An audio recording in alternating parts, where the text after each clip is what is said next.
Hi guys, so ayun, ngayon ito na yung huling part ng pagbubuo natin kay Richmond. Yung kasi yung pangalan ng keyway ko si Richmond. Itong upuan niya, ngayon dadalhin natin siya sa may Antipolo, sa may Mayamot, kasi doon ko din ito pinagawa. Doon ulit natin papaga. So pakita ko sa inyo yung estado niya ngayon. Ito siya ngayon. Medyo ang dami niyang kalmot ng pusa. Tapos yung kulay niya black. So actually hindi pa din ako sure kung anong design, pero siguro similar dito, may strap din.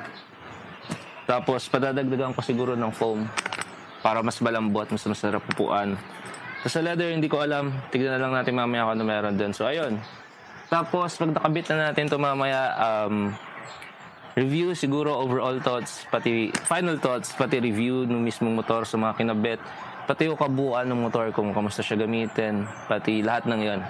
So mamaya na lang yun. Ayun, dadalhin na lang muna natin ito ngayon sa Marikina para paggawa. Okay? Peace out. Tapos ayun nga pala, hindi ko pala introduce sa inyo itong isa na susunod na. Pero ito yung gagamitin natin para pumunta sa Marikina, kasi ayokong dalhin yung si Richmond ng walang upuan. At marami pa tayong asikasuhin habang iniintay natin matapos ng upuan. Yun lang. Peace!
So galing tayong Marikina, Antipolo.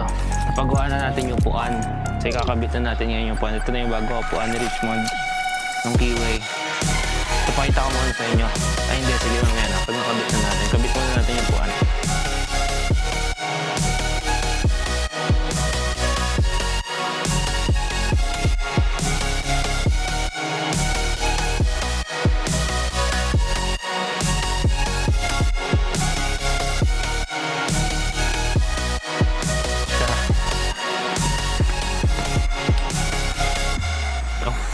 Pag iba yung dating. Ayan, so yung itsura niya. Tingnan natin sa malayo.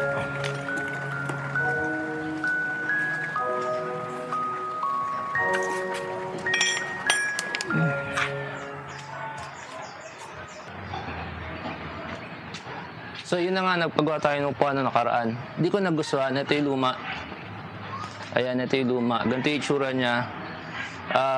Okay siya, maganda yung pagkakagawa. Hindi ko lang natripan yung kulay tsaka yung design. Kala ko babagay. Pero pang cafe racer kasi itong ganitong format, yung motor natin na scrambler. So ang ginawa ko, bumalik ako doon tapos nagpagawa na ako ng bago. Pakita ko sa inyo kung ano yung kinalabasan. Okay lang ngayon, ito okay lang kasi pwede pa natin gamitin ito sa iba. Tulad dito, pwede din yan dito or gamitin natin sa ibang bagay or ibenta.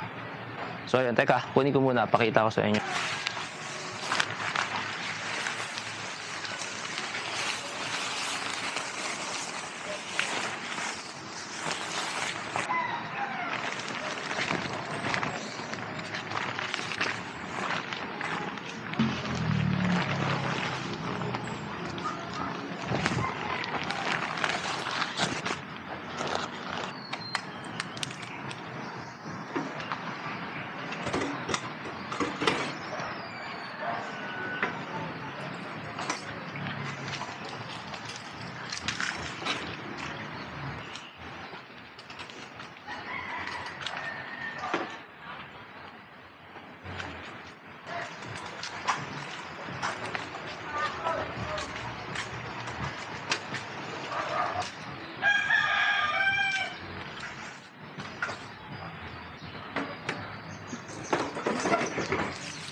So ito na yung bago niyang itsura. Ito na yung upuan. May plastic pa para hindi makalmot.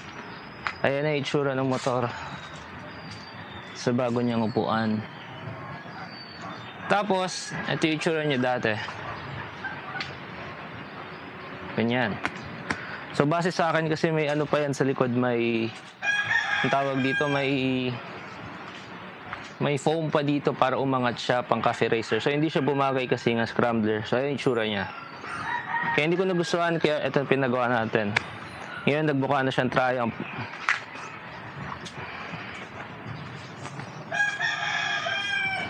Umorma na siya ng Triumph na scrambler. Kasi ganito yung forma ng upuan. Minimalistic lang. Tapos, ayan, para maiba kasi yung dati flat seat straight. So ganito naman yung naisipan ko. May strap pa din kasi super useful yung strap.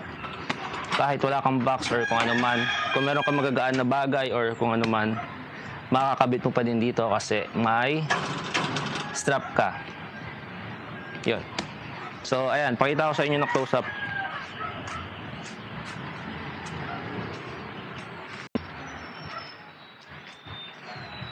So ito yung itsura niya ng close up.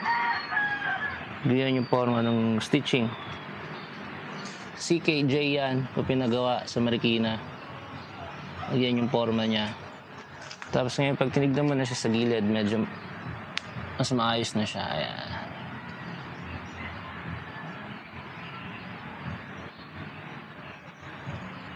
Okay. So, tapos na yung motor. Okay na yung upuan. Tapos napagawa na din natin lahat ng kulang. Etong pintura, tentative pa kasi okay pa naman siya. Ayan. Makisap pa siya, malinaw pa siya. Medyo may bubbling lang pero bearable naman. Di katulad ng isa, super lala na. So, ayun. So, recap lang natin. Lahat ng kinabit ko dito ay, ayan, sure ako tatanong nyo kung magkano. So, overall, lahat, mula nung sinimulan ko, ito dito sa video series natin na to. So, pinilitan ko yung gulong, yung rim, yung mags, yung upuan, yung rim set, yung gulong, yung fender, yung shock, yung upuan. Tapos yung lever, umabot siya, hugit kumulang mga 20k kasama labor. So pag hindi kasama labor, siguro mga, hindi ko matansya, basta more or less 20k siya lahat-lahat. Para na dun sa mga yon. Ayan, so pakita ko sa inyo ng paikot. Ayan na itsura ng motor ngayon.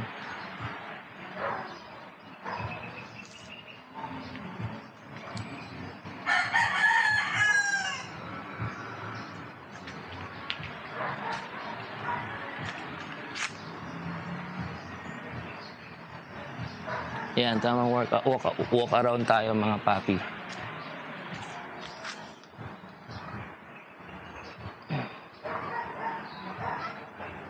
Tapos nga pala yung sprocket chain, hindi na ako nag-iba. paalala ko lang sa inyo kasi hindi naman ako nag 130 na gulong. 120 pa din, pero soon makikita natin kung papalitan natin. Pero overall, okay pa din siya, so hindi ko na pinalitan. So ganito yung itsura niya ng pahaba.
So ayun guys, anyway, so ayun na muna yung build natin, ayun na muna yung inabot nitong motor at masaya na ako sa kinalabasan niya. Ito na lang muna yung mga upgrades natin kasi para sa akin tulad nga ng lagi ko sinasabi sa mga kaibigan ko or kung sino man nakakita dito sa motor na to, hindi mo masyado kailangan maraming kabit. Para sa akin na naman, maraming kabit or maraming palitan kasi sabi nga nila stock is good.